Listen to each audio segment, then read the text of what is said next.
Oke, Mas Rizal. Kita mulai ya perkuliahan ya, sambil menunggu teman-teman yang lain. Maaf ya.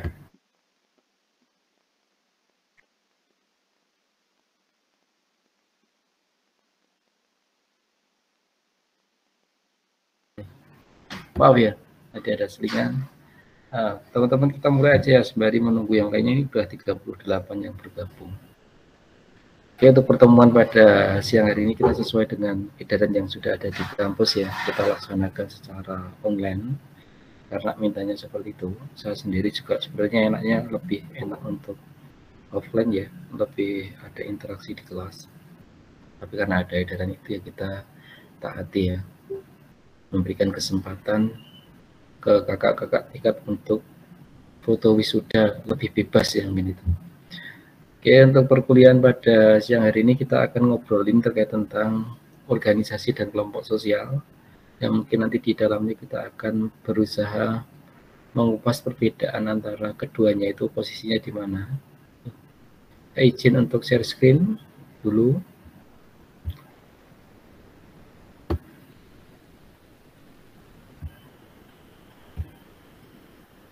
Apa sudah terlihat?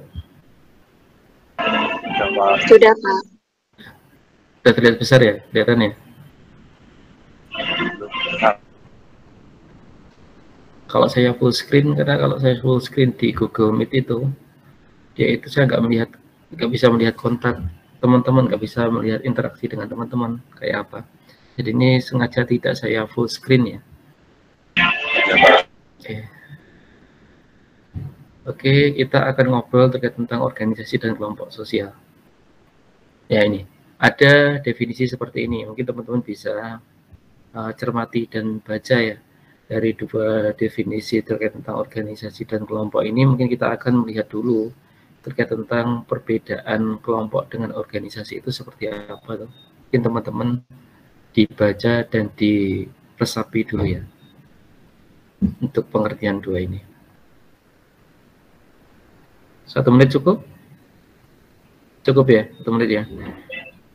13.08 nanti kita akan obrolkan perbedaan sama persamaannya itu apa tuh.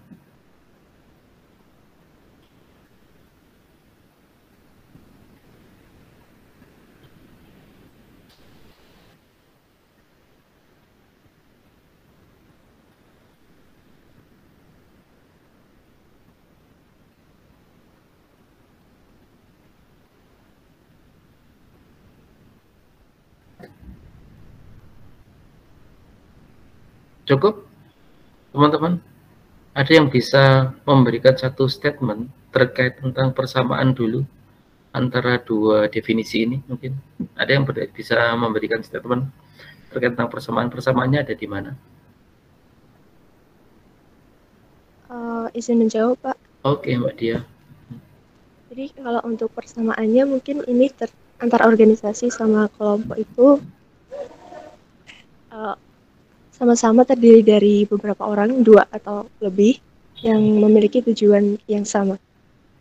Oke, 2 orang atau lebih, dia memiliki tujuan yang sama. Ada hal yang sama lagi nggak selain dua konteks tadi itu? Jumlah personilnya sama, tujuan bersama tadi itu ada hal yang lain kah? Yang di situ ada persamaan lagi mungkin? Ya teman-teman. Menemukan persamaan lagi nggak?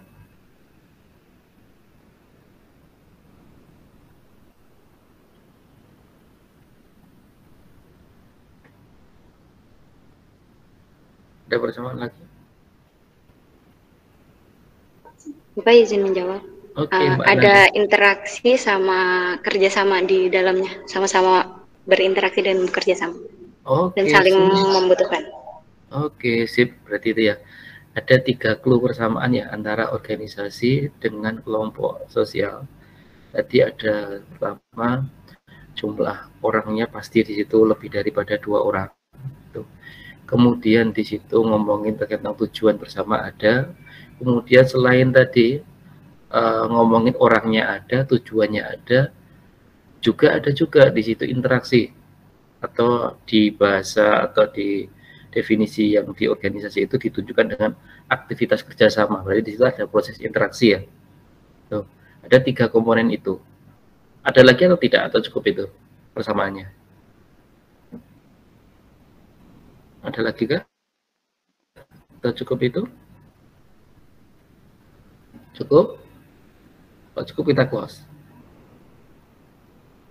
Cukup? Cukup ya? Ya, cukup. Kalau begitu, tadi ada persamaan, kemudian perbedaannya apa dari definisi 2 ini? Ada yang bisa memberikan statement lagi? Perbedaannya apa?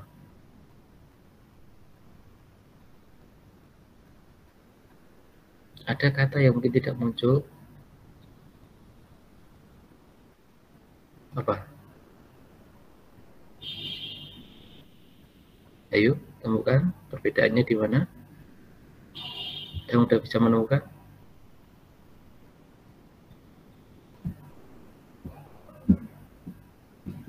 Halo?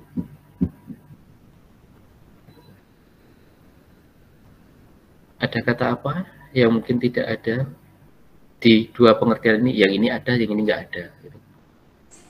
Yang sistem itu bukan sih, Pak? Oke. Kalau organisasi kelompok tuh ya udah cuman orang berkumpul dengan satu tujuan yang sama gitu. Oke, dan interaksi ya itu ya. Oke, ada satu clue yang di situ mungkin tidak ada di dalam kelompok. Itu ada kata sistem.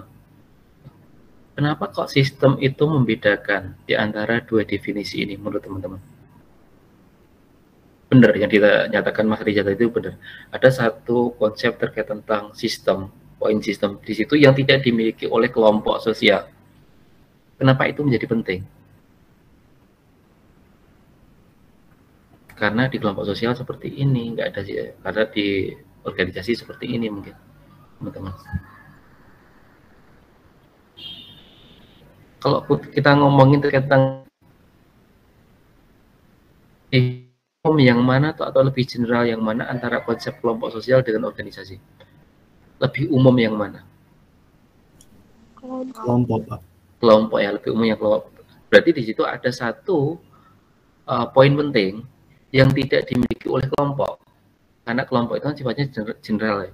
Itu ada salah satu konsep penting yang ada di organisasi yang tidak dimiliki oleh kelompok. Tadi Mas Reza menyebutkan satu konsep penting itu salah satunya adalah sistem. Kenapa kok sistem ini menjadi penting pembeda antara organisasi dengan kelompok? Secara umum tadi yang general tadi. Kenapa?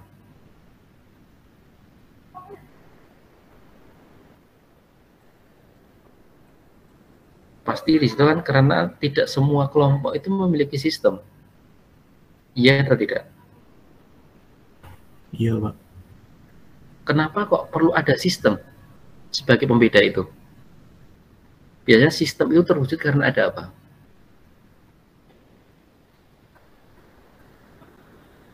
Ada apa?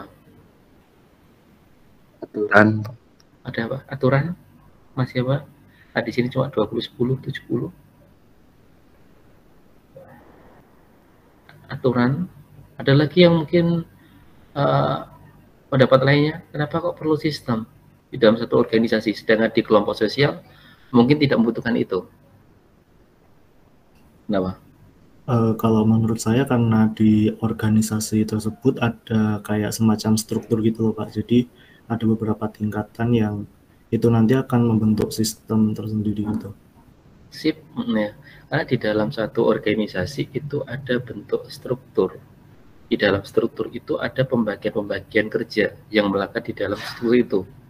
Sistem itu terbentuk karena dia ada sistem kerja tadi itu yang dilakukan di dalam bagian yang ada di dalam struktur atau organisasi itu dilakukan berulang kali kan. Kemudian terwujud satu sistem. Tapi di kelompok sosial atau pada umumnya, kelompok sosial pada umumnya kadang tidak memerlukan satu sistem. Karena tidak ada pola aktivitas yang sifatnya itu rutinitas. Pokoknya kita ngomongin terkait tentang yang saya contohkan kemarin itu. Orang di jalan tabrakan. Ditonton oleh kerumunan. Kerumunan itu kelompok sosial atau bukan? Kalau dengan konsep ini, dengan definisi ini, kerumunan tadi itu kelompok sosial atau tidak? Kelompok sosial. Mungkin kelompok sosial. Karena apa? Di dalam kerumunan yang lihat orang tabrakan tadi itu kan pasti lebih daripada 2 orang. Mungkin ada interaksi juga, karena ini ada apa atau kenapa, orangnya bagaimana dan sebagainya. Saling bertanya-tanya tentang mereka. Tujuan bersamanya tentu di situ melihat orang yang tabrakan tadi itu. Tapi di situ tercipta sistem atau tidak? Tercipta sistem atau tidak? Tidak. Tidak, karena di situ tidak ada pola aktivitas yang berulang. Ketika itu sudah selesai ditangani pihak polisi, ya udah bubar mereka. Tidak tercipta satu bentuk organisasi. Tapi kalau pola aktiviti tadi itu ada, di situ, oke, itu mungkin bisa masuk dalam bentuk organisasi. Nah, sebenarnya organisasi itu ada poin penting apa toh? Ya sekiranya itu harus ada di dalam organisasi itu. Sekiranya ada poin penting ini. Tadi suatu sistem tadi itu yang saling berkait antar struktur tadi yang jelas Mas Reza tadi itu. Di dalam organisasi tadi itu ada struktur bagian-bagian yang saling terkait menjalankan satu bentuk fungsinya masing-masing. Fungsinya tadi yang masing-masing tadi itu, dia itu membentuk pola aktivitas. Pola aktivitas yang seperti apa? Dan kalau pola aktivitas berarti di situ kan aktivitasnya teratur kan dan berulang tadi itu. Teratur dan berulang. Biasanya seperti itu. Sekelompok orang pasti ada tujuan bersama tadi itu. Tujuan bersama di situ dibedakan menjadi dua ya. Yang mungkin dimensinya itu adalah sesuatu yang sifatnya itu yang misi itu sifatnya konkret. Misi itu sifatnya itu adalah abstrak dan berdimensi panjang. Sedangkan tujuan operasional itu yang biasanya dia itu jangka-jangka pendek dan mudah diatur, disesuaikan sesuai dengan target-target. Nah, kita ngomongin terkait tentang visi misi satu organisasi. Visi misi itu mungkin hal yang sifatnya abstrak dan jangka panjang. Tapi di situ ada ukuran-ukuran yang sifatnya itu konkret, yang lebih jelas, yang diturunkan dalam itu tujuan operasional. Pokoknya kita ngomongin terkait tentang organisasi pendidikan, pokoknya program studi sosiologi seperti itu. Ada visi misinya tuh teman-teman ketika ke prodi itu kan visi misi prodi.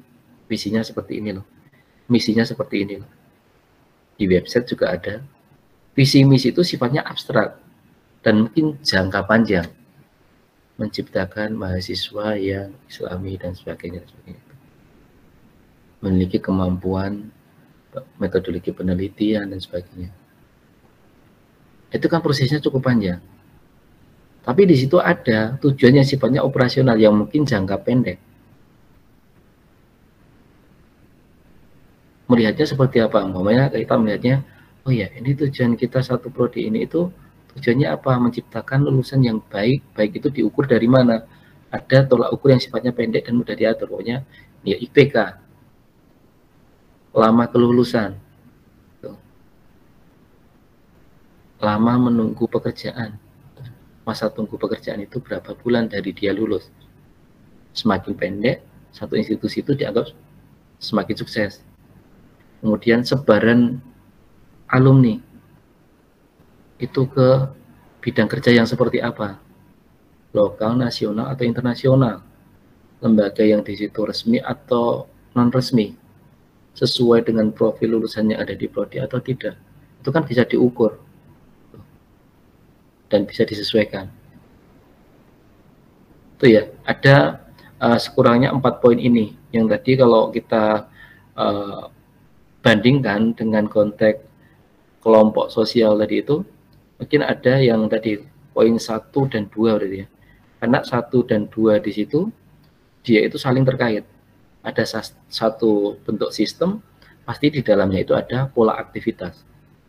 Yang mungkin di situ tidak ada di kelompok pada umumnya tadi itu. Ya, sampai di sini jelas atau mungkin ada yang ditanyakan? Jelas atau ada yang ditanyakan? Kalau masih bingung bisa ditanyakan ya. Cukup jelas? Atau ada yang ditanyakan? Halo? Cukup, Pak. Cukup. Oke. Kelas ini cukup komunikatif ya, ada interaksi ya.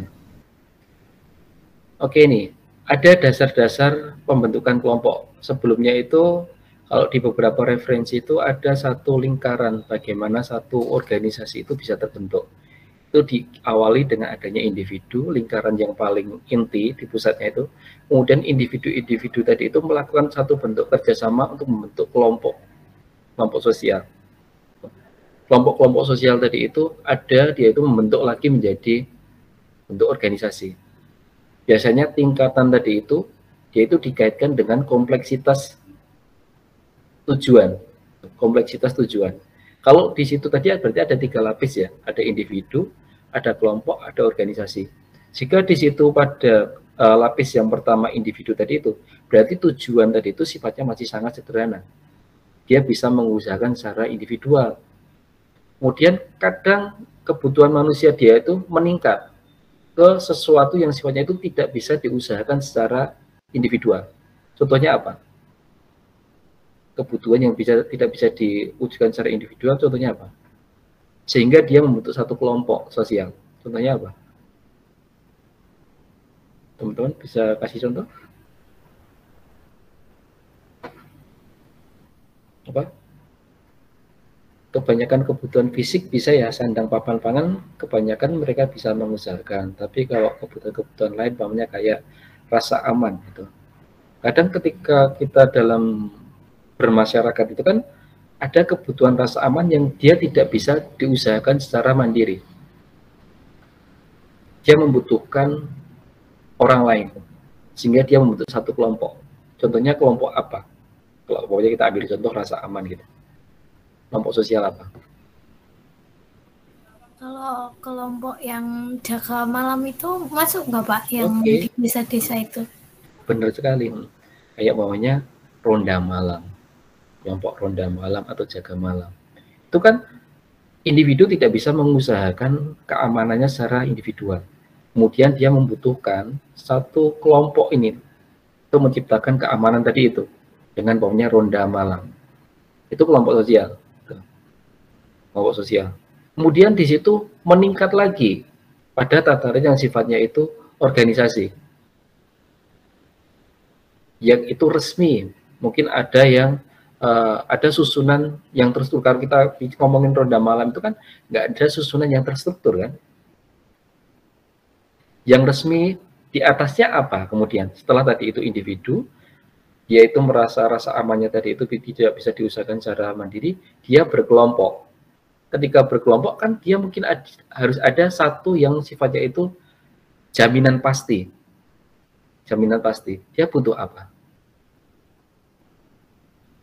Mungkin linmas, pelindung masyarakat yang itu ada di bawahnya pemerintah desa. Mungkin dia butuh papanya kepolisian. Mungkin dia butuh TNI dan sebagainya. Itu kan satu bentuk organisasi yang sifatnya itu legal, yang seakan-akan itu ya keamananmu sudah saya pastikan dengan adanya institusi yang sifatnya resmi itu. Walaupun di bawahnya itu ada mungkin organisasi atau kelompok sosial yang sifatnya itu nggak resmi. Kayak ronda malam tadi itu. Sampai di sini nggak ya. Ada individual, ada kelompok sosial, kemudian terbentuk satu organisasi karena tadi itu kebutuhan manusia tadi itu semakin kompleks, kemudian muncul juga satu bentuk kelompok-kelompok yang tadi itu dari individu, kelompok ke organisasi. Ya, di ini poin ini dasar pembentukan kelompok. Dasar pembentukan kelompok itu bisa yang nomor satu itu kepentingan yang sama. Kita masih ngomongnya sifatnya umum ya, karena tadi kita ngobrolnya kelompok itu adalah sesuatu yang sifatnya umum dan organisasi itu yang lebih spesifik gitu. Ini berarti kan bisa mencangkup kelompok dan mungkin bisa masuk juga dalam konteks organisasi. Punya kepentingan yang sama. Dalam kepentingan yang sama tadi ini kita bisa ngomong, pokoknya kelompok yang bukan organisasi itu namanya yang tadi saya ngomong terkait tentang orang kecelakaan, ditonton kerumunan dan sebagainya tadi itu, supporter bola ditarkam dan sebagainya itu sebagai kelompok sosial yang mungkin bukan organisasi, yang di situ diciptakan karena adanya kepentingan yang sama. Tapi mungkin ada juga kelompok sosial yang dia itu adalah organisasi yang dibentuk oleh kepentingan yang sama. Contohnya apa? Saya bisa menjadikan contoh kelompok sosial, tapi dia itu juga organisasi.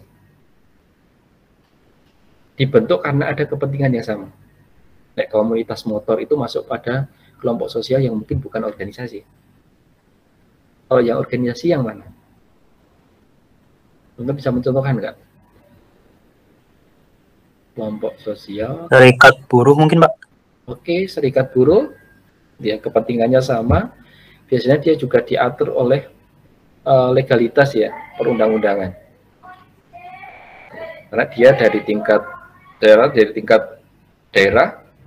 tingkat provinsi, dan tingkat nasional itu serikat buruh ada. Ya, strukturnya. Ada lagi yang bisa memberikan contoh? Ada? Kalau ibu-ibu PKK itu masuk nggak, Pak? PKK bisa ya itu ya, untuk organisasi ya. Karena juga ada di situ diatur dalam undang-undang resmi dari tingkat yang paling bawah itu yang resmi pasti di desa ya, walaupun di RT itu ada, tapi kelihatannya adalah bentuk legalnya itu jarang dimunculkan ya dalam aturan itu ya. Biasanya dia itu di tingkat desa. Bisa PKK, kepentingan yang sama juga. Bisa institusi pendidikan, juga kepentingan yang sama juga. Institusi keagamaan. Itu ya. Kemudian pembentuk kelompok yang kedua juga ada di situ darah dan keturunan yang sama. Contohnya apa? Bisa memberikan contoh dasar pembentuk kelompok berdasarkan darah dan keturunan yang sama? Kalau misal perkumpulan keluarga dari bani apa gitu, biasanya ada, Pak, kayak gitu. Oke, dari terah ya biasanya ya. Dari Iya, terah, Pak. atau dari terah itu biasanya ada. Di kita, di Muslim ada enggak perkumpulan berdasarkan darah dan keturunan yang sama? Ada enggak di Muslim? Habib ya? Iya, Pak, Habib. Ya, Habib itu kan juga melalui garis keturunan ya, itu ya, dari darah ya, dari ini, jadi dia masih ada ikatan darah sampai ke Nabi Muhammad itu. Juga maunya kayak Gus dan sebagainya itu, biasanya asparagus, asosiasi para gus-gus, kan? Dia punya ikatan-ikatan darah dengan para kiai-kiai dan sebagainya itu. Kemudian juga di sini ada kelompok sosial dari daerah yang sama. Saya rasa di Jogja banyak sekali ya. Di kalangan mahasiswa juga banyak ya. Kalau Banyak, Pak. ada yang ikut ini di beberapa perkumpulan mahasiswa dari daerah. Ada yang ikut nggak? Ada, Pak. Saya, Pak. Mas Jam-Jam ikut dari Kediri, Pak. Kediri. Himadi. Himpunan mahasiswa Kediri. Himpunan Himadi. Himadiri. Berapa anggotanya di sini? Kalau untuk yang terdata itu dua angkatan 21 sama 20 itu sekitar 200-an, Pak. 200-an. Banyak itu di UIN aja atau itu di Jogja? Satu Jogja. Jogja biasanya dari kumpulan beberapa kampus ya. Iya, Pak. Itu resmi atau tidak? Itu sebagai kelompok sosial yang bisa dikatakan organisasi atau tidak? Kalau untuk resminya belum, Pak, tapi sudah jadi organisasi, sudah ada struktur sistem, cuman belum resmi, belum legal. Kalau di beberapa yang saya ketahui ya, di beberapa perkumpulan mahasiswa daerah yang di Jogja ini ada beberapa yang cukup besar ya, yang dia udah menjadi satu bentuk organisasi, bahkan ada pengangkatan strukturnya itu secara formal ya, kalau nggak salah. Iya, ada, Pak, beberapa, Pak. Kayak Kamasita dari Tegal itu kan juga cukup besar juga di Jogja ya. Katanya dia juga mahasiswa yang Madura, katanya juga ada perkumpulan yang besar juga di Jogja. Tuh. Kemudian yang nomor 4 di situ ada kelompok sosial yang dibentuk dari ciri-ciri badaniah yang sama. Contohnya apa? Mungkin ada yang bisa memberi contoh? Ras, Pak, secara ras. Oke. Binaragawan. Kayak ciri-ciri badaniah yang sama. Binaragawan ya. Oke lah, binaragawan karena dia punya tentang bodybuilding ya, membangun tubuh Mungkin ada di situ pengelompokan, ya ini body contest, ini bodybuilding. Berbeda keduanya, walaupun sama-sama fitness membangun otot, yaitu ada kelompok yang berbeda di antara kedua ini. Tadi yang ras, bisa juga ras, negroid dan sebagainya tadi itu pengelompokan juga ya. Nah, ada lagi apa? Gondrongers mungkin, Pak. Apa? Gondrongers? Iya, rambut gondrong, Pak. Ada ya? Perkumpulannya? Ada, Pak. Oke, gondrongers. Ada lagi kayak itu teman-teman yang difabel, ya, itu kan juga ada perkumpulannya juga, toh. Dan bahkan resmi, organisasi resmi ya, ya enggak, teman-teman yang difabel itu memiliki ciri-ciri badaniah yang sama atau tidak? Biasanya mereka memiliki ciri-ciri badaniah yang sama, toh. Tunanetra, kebanyakan mereka berkelompok, membentuk satu kelompok sosial, sama-sama tunanetra, bahkan membentuk satu organisasi yang resmi. Teman-teman yang ini bahkan kayak pengidap penyakit tertentu, itu yang biasa langka-langka itu, dia itu punya kelompok-kelompok sendiri-sendiri. Banyak untuk saling menyemangati, untuk mengakses informasi terkait tentang penyakit itu seperti apa, penyembuhannya bagaimana. Biasanya dia juga ada kelompok-kelompok tertentu. Ya. Ada ini yang membedakan organisasi dan kelompok sosial. Organisasi adalah kelompok sosial, akan tetapi kelompok sosial belum tentu organisasi. Yang membedakan adalah dalam organisasi ada legitimasi dalam pengangkatan anggota-anggotanya beserta hak dan kewajiban yang melekat serta memiliki ADART. Itu ya. Ada beberapa ini. Kalau kita membuat turunan dari kelompok sosial tadi itu dibedakan dari itu. Kelompok sosial bisa dibedakan menurut tugas sosialnya, keintimannya, dan kelegalannya. Kalau dari tugas sosialnya di situ ada yang dinamakan kelompok besar dan kelompok kecil. Kelompok besar itu apa? Kelompok yang di situ penting, universal, mencukupi kebutuhan-kebutuhan yang sifatnya dasar. Teman-teman bisa nggak mencontohkan satu bentuk kelompok sosial yang dia juga satu bentuk organisasi yang masuk dalam kelompok besar ini? Contohnya apa?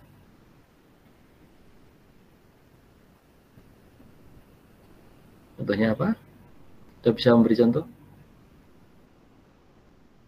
Oh, Darwis dia masuk ke kelompok besar kah? Atau kelompok kecil kah?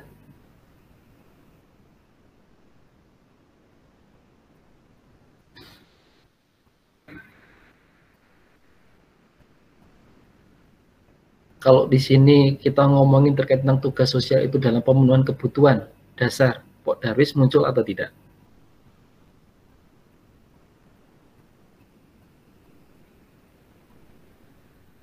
Ayo. Tidak ya. Ya. Kalau menurut saya Pak Darwis itu justru muncul itu di kelompok kecil. Karena dia itu ngomongin kelompok yang cakupannya itu terbatas ya, dan dia itu tidak mengurusi hal-hal yang sifatnya kebutuhan dasar. Dia kan kelompok sadar wisata ya, Mas Bapak jadi ya. Ya, dan wisata itu di kita itu masih menjadi kebutuhan apa menurut teman-teman? Tersier ya, tersier kan, kebutuhan mewah kan wisata itu kan. Nah, kelompok Darwis tadi itu dia mungkin muncul di kelompok kecil yang kepentingannya itu mini, mengurusi pada pengembangan pariwisata, kedaerahan, ya itu terbatas pada hal itu. Tapi kalau yang kelompok besar tadi itu, dia itu sifatnya itu mungkin bisa mencukupi kebutuhan-kebutuhan dasar yang sifatnya itu nasional, pokok, dan pokok yang sifatnya nasional. Contohnya apa?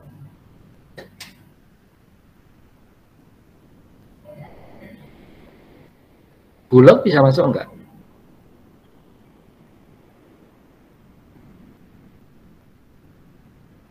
Bulog bisa masuk enggak?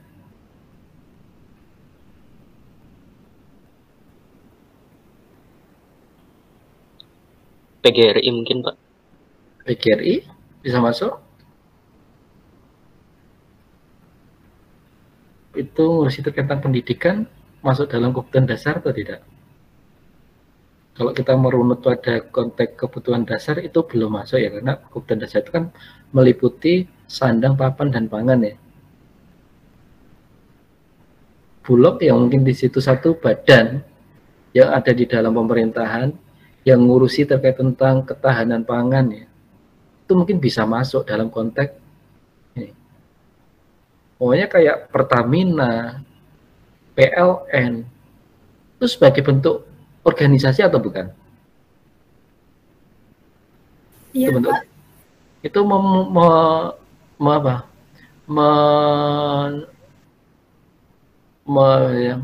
mengatasi hal-hal yang sifatnya penting dan universal atau tidak dalam kehidupan?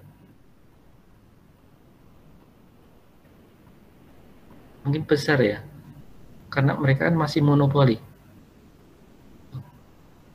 Bayangkan kalau nggak ada Pertamina, proses produksi, pabrik nggak berjalan, kebutuhan kita juga nggak bisa terpenuhi, aktivitas juga terbatas, listrik juga demikian. Itu ya, ada dua itu. Kelompok mini kecil tadi itu bisa tadi contohnya Mas Rofi Judi seperti Pok Darwis, kelompok tani, gitu. Bisa masuk di yang bawah. Kemudian kelompok sosial juga bisa dibedakan berdasarkan keintimannya atau keakrabannya. Tuh. Ada primer dan sekunder.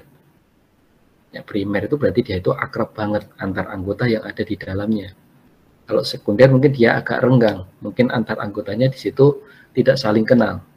Pembedaan kelompok sosial primer dan sekunder ini dia itu melalui tokoh itu Charles Horton Cooley, gitu ya.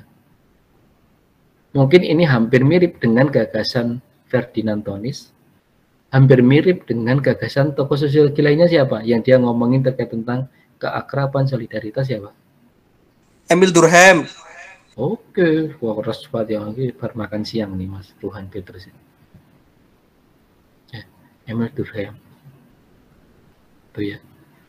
Charles Horton Cooley dengan konsep kelompok sosial dibedakan menjadi primer sekunder. Durkheim dengan apa?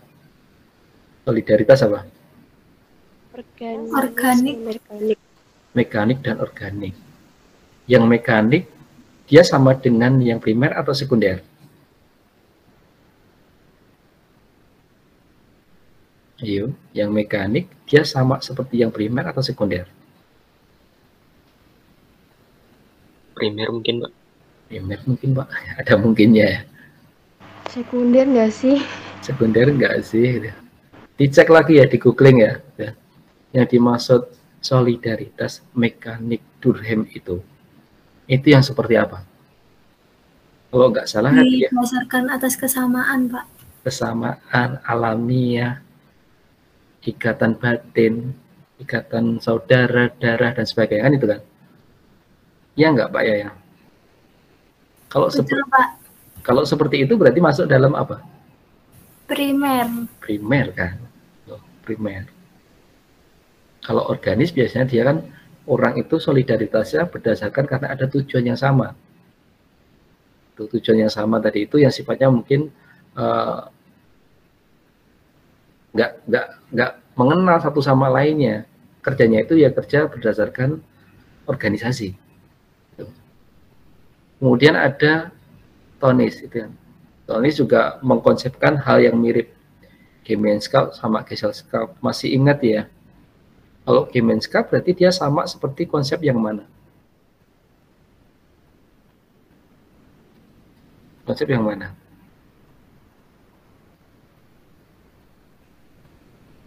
Gemeinschaft, primerkah, sekunderkah? Primer. Kenapa primer?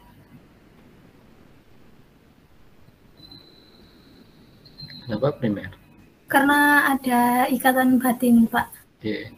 Gemeinschaft itu apa tuh?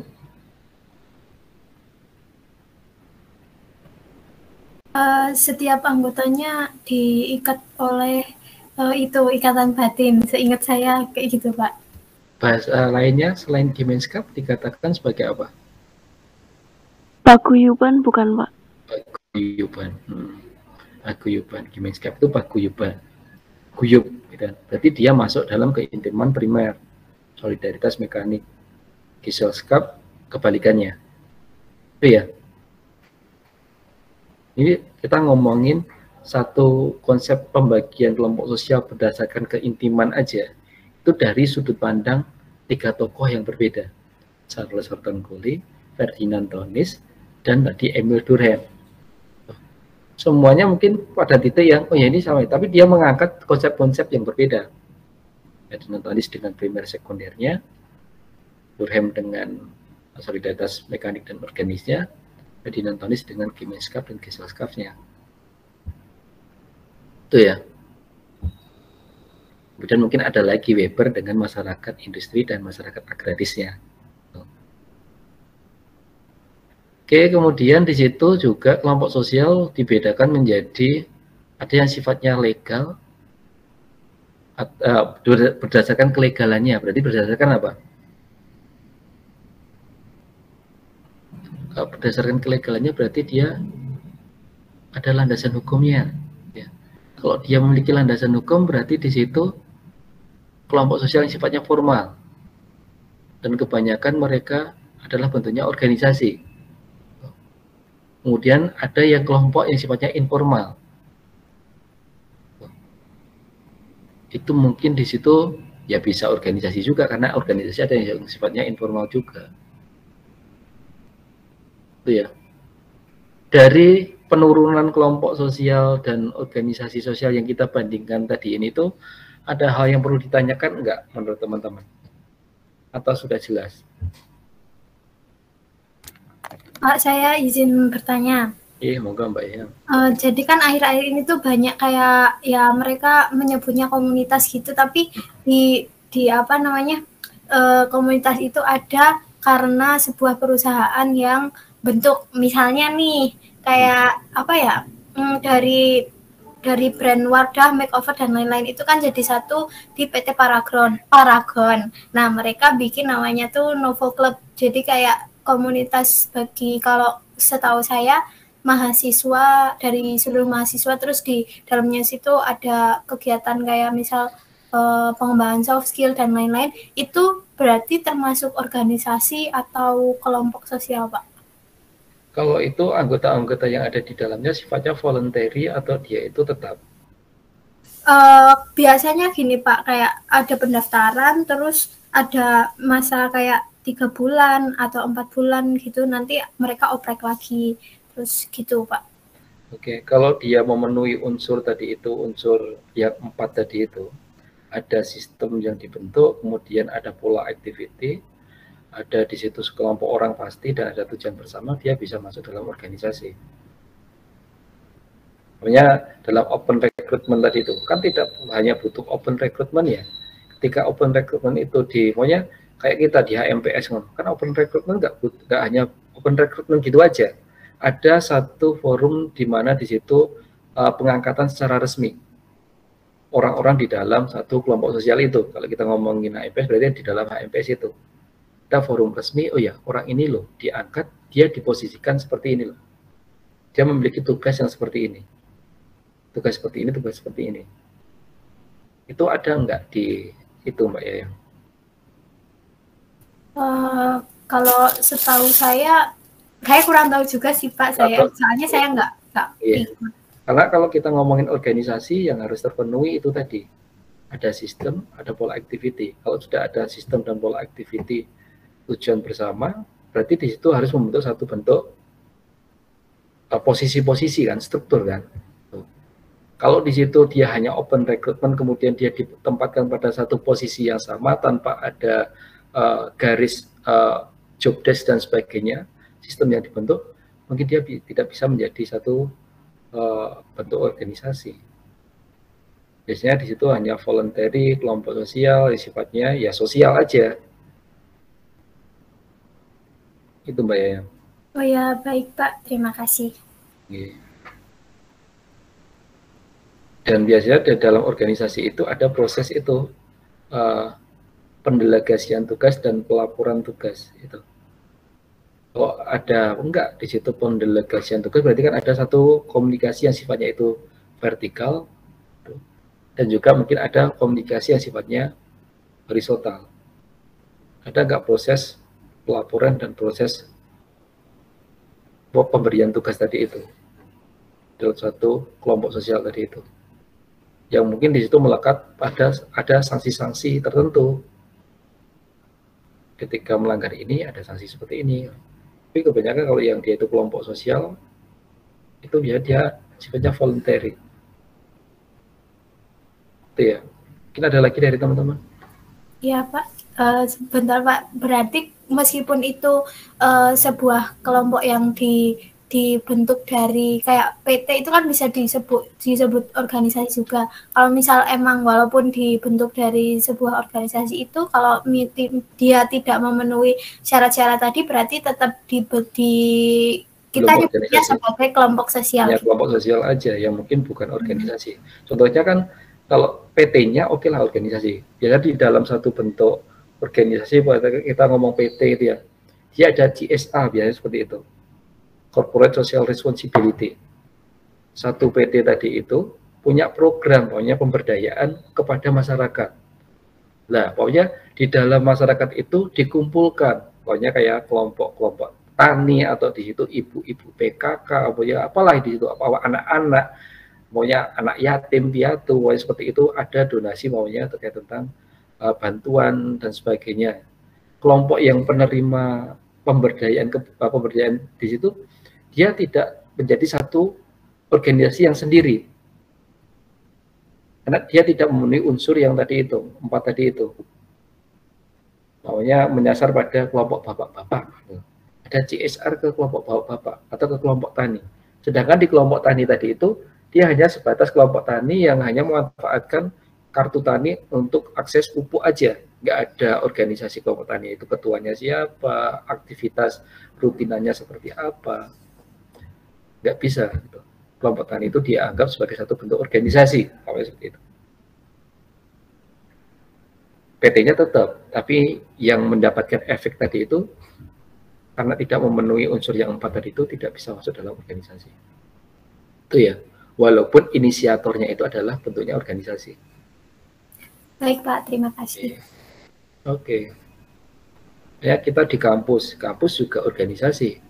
Ketika kita ada kerjasama dengan Pok Darwis tadi, yang ada di lokasi-lokasi tadi itu. Pok Darwis tadi itu, kalau dia memenuhi unsur yang 4 tadi itu, ada legalitasnya, ada pembagian tugasnya, ada pola aktivitasnya dan sebagainya, oke lah dia sama-sama organisasi. Tapi kan kadang di lapangan kita menemukan satu kelompok-kelompok yang di situ bergerak, tapi di situ sifatnya sosial.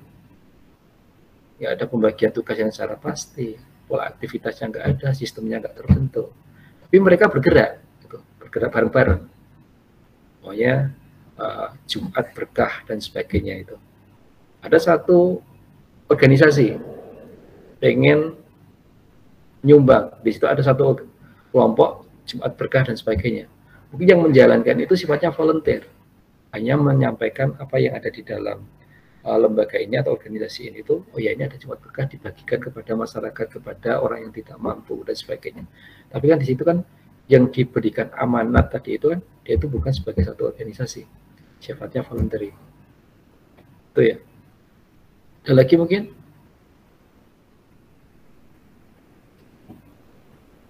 Sudah jelas atau belum? Maksudnya? Sudah jelas, Pak. Oke. Cukup atau lanjut? Cukup aja ya.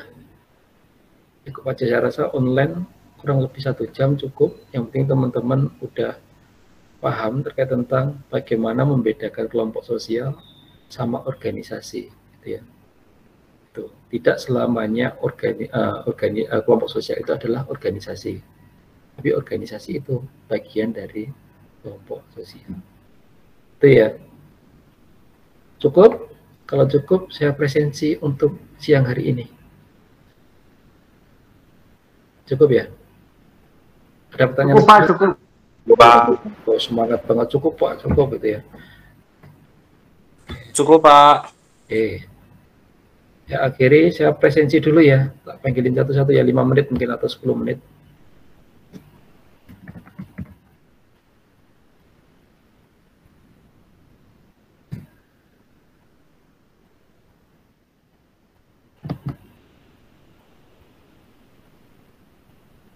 Oh, teman-teman nyaman untuk online atau offline? Online, Pak. Offline, Pak. Online? Offline. Offline. Offline. Oke. Sebenarnya juga nyaman offline juga. Nggak tahu ini, kalau setiap wisuda di online kan kita padahal setahun ada berapa kali wisuda? 4 kali wisuda ya? Iya, Pak. Sebenarnya juga kalaupun wisuda malah kampus sepi itu kan aneh ya. Aneh. Yang orang luar mungkin pengen tahu kondisi yang ada di kampus itu, wong kuliah itu seperti apa ya. Tapi ketika datang ke kampus malah nggak ditemui mahasiswa. Masalah di kampus macet, mungkin hampir setiap perguruan tinggi yang melakukan wisuda juga macet juga ya. Di UGM juga macet kalau wisuda. UNY juga macet, sama-sama macet.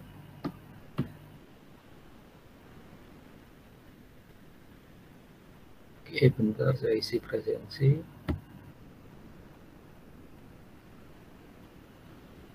Ini berarti organisasi kelas B ya? Ya bener B ya? Iya, Pak.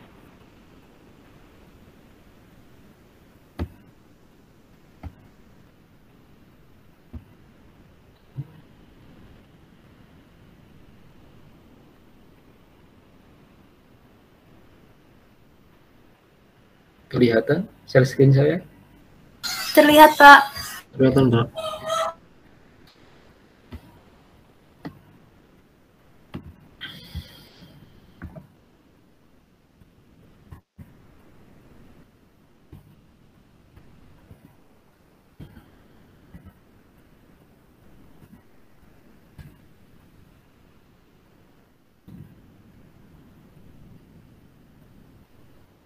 Kristiana hadir?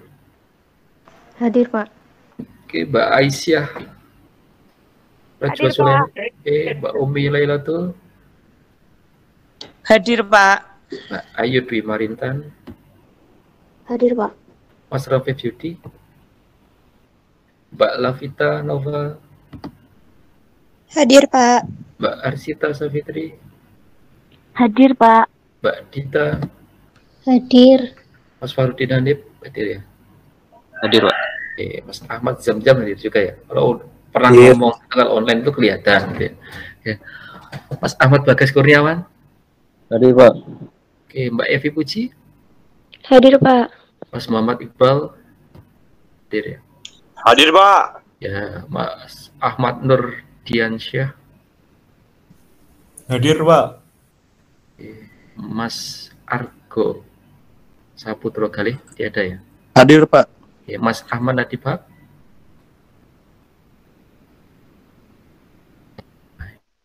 Aktivis ini mesti ini. Ya, Mas Iqbal ya. Mbak Diah Nur Fitriana. Hadir, Pak. Mbak Nurul. Hadir, Pak. Wah, hadir ya. Wah, ini mesti diskusi penting ini sampai tadi nggak kedengeran ini ya. Ya. Mas Ahmad Nadifah, Mbak Diah Nur hadir ya, Mbak Nurul hadir. Hadir, Pak. Oke, Mbak Hafizah. Hadir, Pak. Oke, Mbak Mas Syahidan. Hadir, Pak. Mas Lukman Abdul Hakim. Hadir, Pak. Oke, Mbak Yayang.